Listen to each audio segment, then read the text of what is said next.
Today I want to share with you how I made this beautiful R&B sample while at the same time adding those very nice hip-hop drums. Now I still consider this to be an R&B type beat. And yeah, let's get straight to it because I really want to show you how I made this sample. This is a whole beat right here. We're gonna start with the melody. I actually used two chords for this one. Our tempo is at 90 BPM, our scale is at F sharp minor.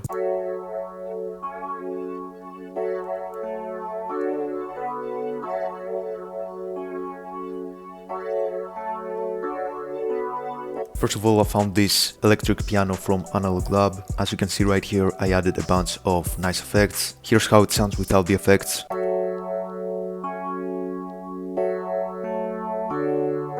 It sounded very raw, which I don't really like. Pause. So instead I added some Portal, my favorite preset, the Arpomatic. Then I added Cymatics memory. I used this preset, or nice fruity reverb 2. I took down the wet knob around 20%, set the decay around 4% to make it more ambient. And then some EQ2, took down the low frequencies. As for the chords, these are 7th chords. You know, you skip every other note of the scale. And I also duplicated the root note an octave lower to add some low end. And I also added those notes right here for variation. And I also put them an octave higher like this. Next up we go to Astra VST. I chose this preset. I copied and pasted the same exact chords from the previous pattern and I put them an octave higher and they sound like this.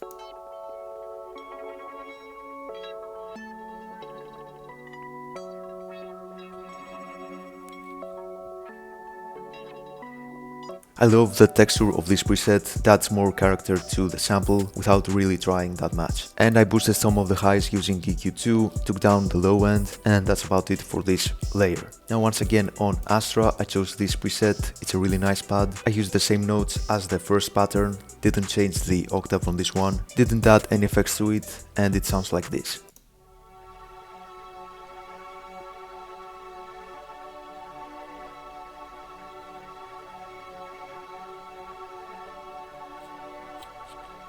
Okay, now let's go to the bass line. I used this really nice bass preset and I laid down this very beautiful bass line.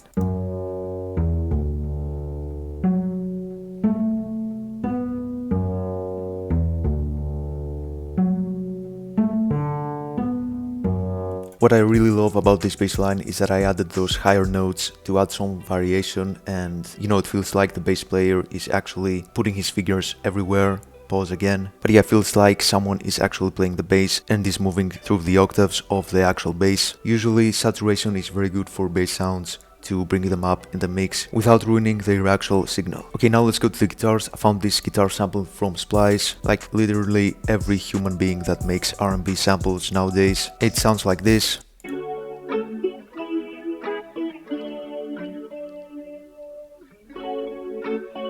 Now obviously I added hyperchorus to it. This is how it sounds without it. Nope. Again, this is how it sounds without it.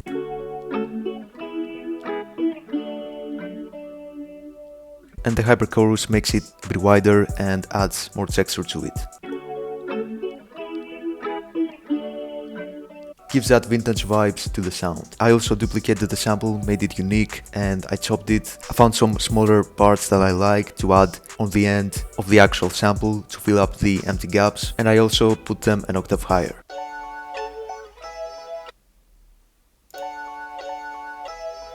The only thing they have is Nu Distort, which is a really nice distortion plugin. I set the mix level at 11%, it's actually very low because the actual preset is very heavy distortion, but I really liked the tone of it, the texture of it, and yeah, that's about it for the sample.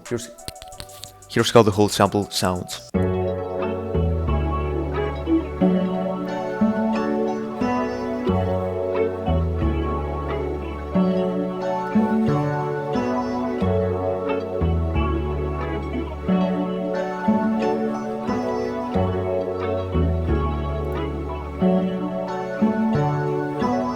Okay, now let's go to our drums. Everything is from my Sauce Drum Kit Volume 11, which you can find in the description down below. It has the best drum sounds, highest quality, very cheap as well. Also includes very nice melodies, and yeah, I think it's a great value for the money. And yeah, you can find it in the link in the description down below if you want to support the channel. So first of all, I'm gonna play the whole drum pattern.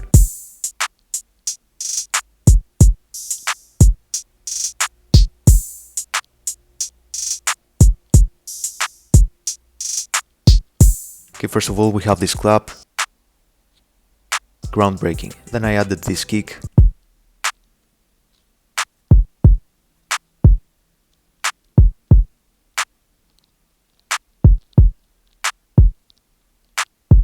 I also layered this kick with an open hi-hat.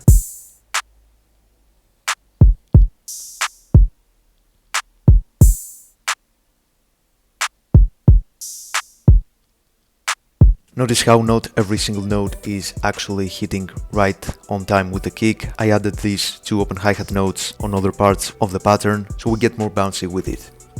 Pause. And last but not least, I added this very beautiful closed hi-hat pattern. I avoided going to the 2-step hi-hat pattern route because I wanted to get more bouncy with it. Pause. 4th time. And yeah, this is how it sounds.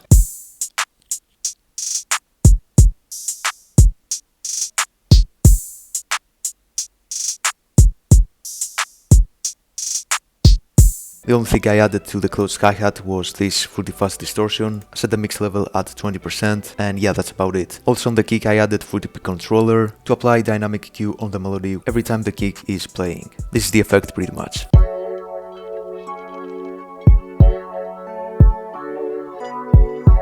But yeah, that's about it. I'm gonna play the whole beat at the end as usual. If you found this video useful, make sure you like and subscribe, and I will see you on the next one. Peace.